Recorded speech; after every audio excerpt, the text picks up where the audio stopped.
First, it was the Hardesty Federal Complex, and now government officials are warning about another former federal complex that has contamination.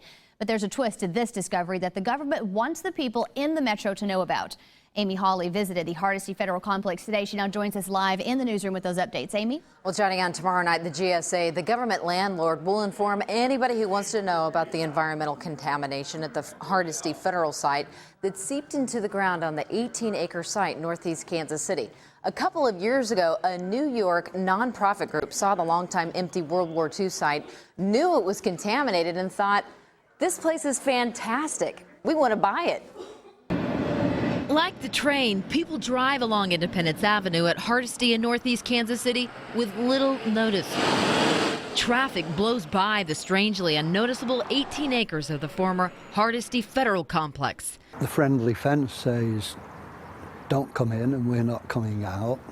But there is no we anymore. This old quartermaster's depot has been empty for a decade, once hustling and bustling with 2,500 employees in World War II who shipped out food rations and housed the diaries and personal items of men killed at war.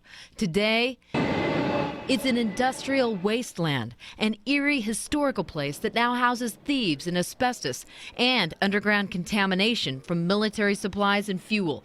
Did anybody think you were crazy thinking it was great? I'm sure they did, But you have big grandiose dreams for this. Yes. When Jim Turner laid eyes on the Hardesty complex, he saw it as a grand opportunity. So he and the New York nonprofit he works for gave the government $500 grand for the spot. His dream? Storage, processing, distribution of food. Once it's cleaned up, he plans to convert this to one of the Midwest's biggest food hubs, a place where locally grown food can be grown and sold, and business can take shape. He already has support from city council members, architecture firms, investors, and urban planners. It's not going to be a place you just drive past anymore. It's going to be a place you stop and look at and maybe pull in to see what's going on. Turner now has only one question about the Hardesty Renaissance. You can't possibly lose with this, can you?